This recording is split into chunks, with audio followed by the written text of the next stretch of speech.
The evil monkey. Do you believe me now? Holy crap! It is real. Oh my god.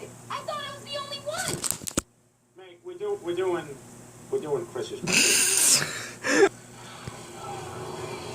Huh, I wonder what that's about. Interesting. What if somebody ordered pizza with their mind? If only that was possible, but not stealing. Now there is a way to order pizza with your mind. Interesting. Speaking of pizza, The new Domino's mind ordering it. mind ordering Stranger Things. I've never seen it. And is that guy from Family Guy? Seth MacFarlane? Interesting. Speaking of Family Guy or bread. Buttered toast! One more time? Buttered Oh, toast. it's lagging. That doesn't count. Buttered toast. Man, I swear. One more time, one more time. Buttered toast. That is basically the topic of this video that I wanted to share. As I'm actually in the kitchen because I wanted to actually do a little fun tutorial of how to make buttered Texan toast. So after my mother coming in earlier today because she's supposed to get my clothes clean and my butter, I just had to share that little moment. Just him being asleep in his room because he just works his ass off from working so many hours. I just thought I can actually just do like a little fun food tutorial after the Belgian waffle one that I did, even though I've been swearing a lot. And for the ones that basically have been on my channel for quite some time, if you have, I cannot thank you more than enough that decided to sacrifice your time to watch my videos, even though my voice may be a little bit irritating. Because one person did say that, you know, they like my videos, but then it meant my voice is irritating. I do have some... I'm not saying insecure, but I'm vocal cautious. I don't like the way my voice sounds, and I just had to watch my guy in the background as I decided to stay home for the day. I may go out again tonight. I don't know yet. It's just that with my clinical depression and my bipolar, it screws up my brain to the point, one little thing that ruins our mood, I don't want to go anywhere. That's the problem of having bipolar. Plus, OCD is even worse. So, I don't know why, because I could look up tutorials on this, even though it's not really a tutorial, but I'm guessing it is for food dummies. Basically for people that don't know how to make food of their own, even though you're not considered dumb for it, because, well, there are people out there that never see the toast, or maybe that has never, it's possible, really, has used a toaster before, or maybe hasn't ate much wheat. But the thing is, I grew up eating wheat myself. So what you see here, this is supposed to be Texas toast bread that I actually got from the 99-cent store. And believe it or not, this is what it looks like. I'm not kidding. It's kind of funny how they say everything is bigger in Texas. Well, they're not wrong. I am not kidding. Because I actually have basically the cheap, how am I going to say this? The poor... Okay, how am I going to explain this? Like, Deon, take all the time you need. Yeah, I'm trying, because I know I only got like 10 minutes left. I forgot to make more room. This is like the poor people version of bread. Or, but yeah, this is bread for poor people. The reason why I'm saying that is because for people that live below the poverty line or whatever, usually this is the bread that we actually buy. Great value. And this is honey wheat bread. If you actually see the difference, even though they're all smushed together, poor things. It's a little bit dry, but it's not moldy, which is incredible. I've been having this for 2 months. None of these slices of bread has gotten moldy yet. It's definitely rare. There's a difference between the great value bread you see here and the Texas bread. It's basically, I think you could say 1/3 of the size of the Texas bread. Like, this bread is huge. It just will look much bigger when it's actually the toaster. So, to actually share this, you would actually put 2 slices of Texas bread. Since I wanted to share a tutorial how to make buttered Texan toast. BTT, so to speak. I definitely recommend putting it for 3 minutes, because when I put it in for 2 minutes, because I ate 2 slices of bread last night, I was watching the episode of Archer, when Archer actually woken up from his coma 3 years later, and everyone actually being serious, including Lana, for example. It actually didn't cook all the way. So, I'm actually going to let that be on hold for 3 minutes, so to speak. because 3 minutes does go by pretty quickly. However, though, what you would do is you actually get your bread out, your butter. I said butter. I can't. I have like an Arizona accent, even though there's no such thing. I'm just making it up. Instead of saying butter, it sounds weird. I say butter, like B-U-D-D-E-R. So you actually get your butter from your fridge, and you will make sure that you actually would use a butter knife. You could use a sharp knife, even though that's more dangerous to use, depending on how unconscious you may be using your knives or your silverware.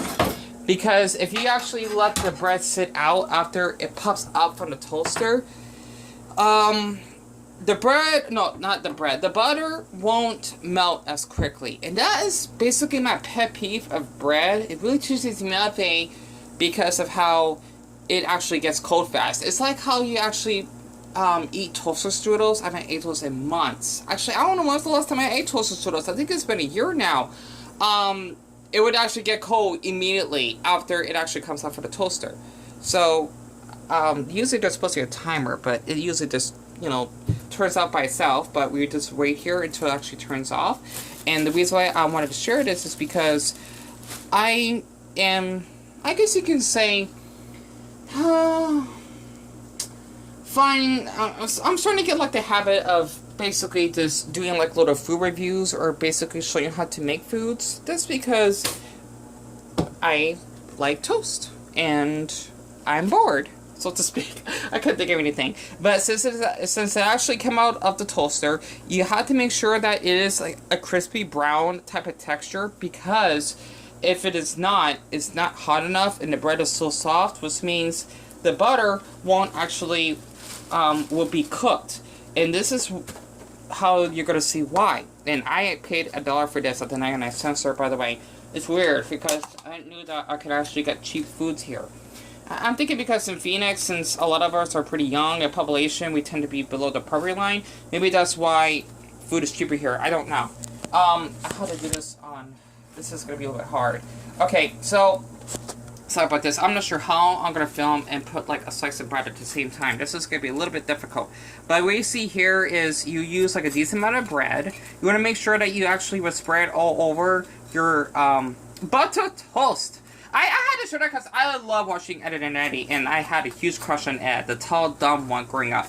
I'll explain that in the end. It's kind of weird. Like, I grew up watching that show when I was a kindergartner in elementary. Yes, I'm that old, when it first came out. And I remember watching the Ed and Eddie, what is this? Something Big Picture show when we get to see Ed, not the dumb one, but the money crazed one, sibling for the first time. It's crazy. We actually make sure we spread this around so that the butter can actually melt through the bread, or the toast, so to speak, because it's actually cooking itself because of the moisture from the hot temperature from the toaster, because it actually kind of like dissolves inside the bread. And I'm actually almost out of butter. Oh, butter.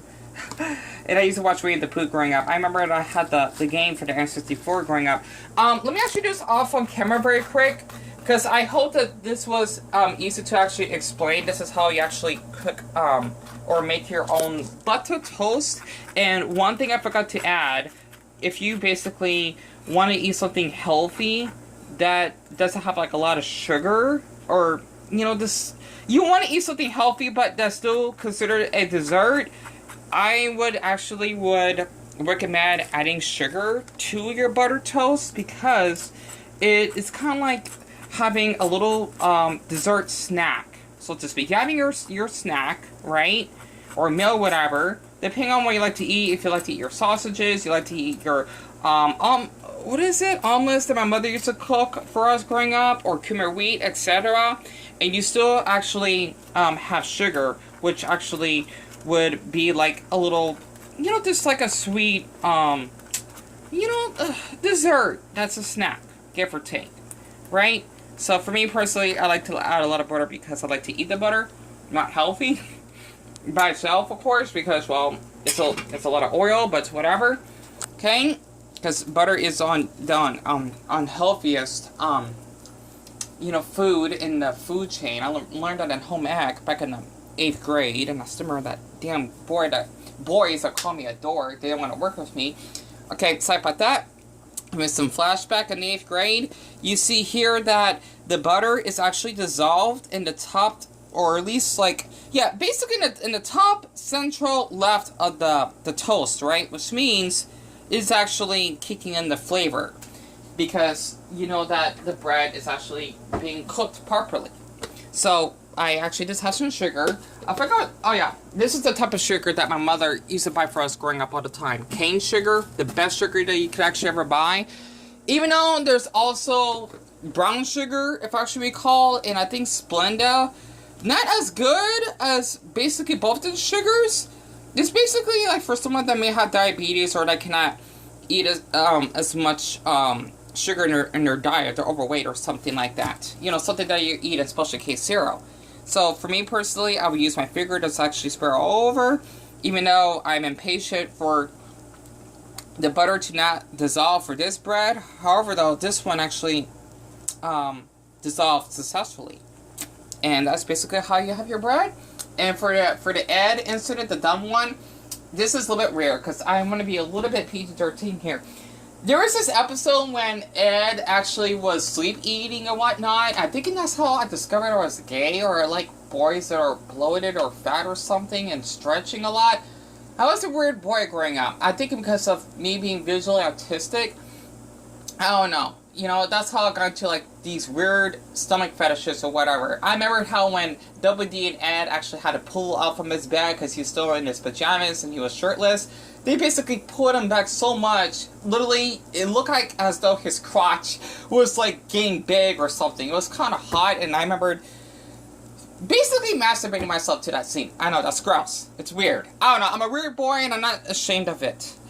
You know, from time to time, I still have a phobia of penises in a way because of what happened to me in the past. So I'm trying to get over that. So that's something I just want to share. And not to mention, I don't know, Ed and the Night was a real weird show growing up. I'm thinking that's how I got into Buttered Toast because of Ed.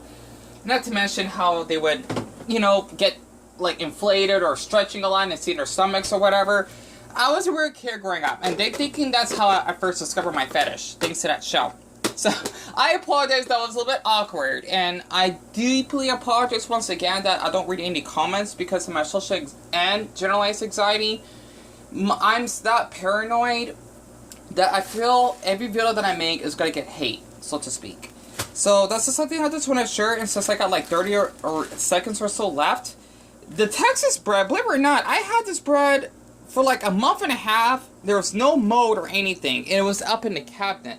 So, I read on Google that bread supposed to last like 3 to 7 days on average, which doesn't make sense because who can eat like a whole bag of bread in just 3 days? I think it is supposed to be like bakery bread, but if you actually buy like store-bought bread, like Texas bread or even Great Value, they will last for a long time. At least for us, because we live in a dry state. Literally, I even have this bread that my old neighbors gave to me. It's been up here for like 2 months. It's still in good shape. I don't understand how that's possible. Bread is basically a good source of our life. Not in the Jesus Christ because I'm not religious, but that's something I just want to share, and that's how you make your buttered Texan toast. Everything bigger in Texas.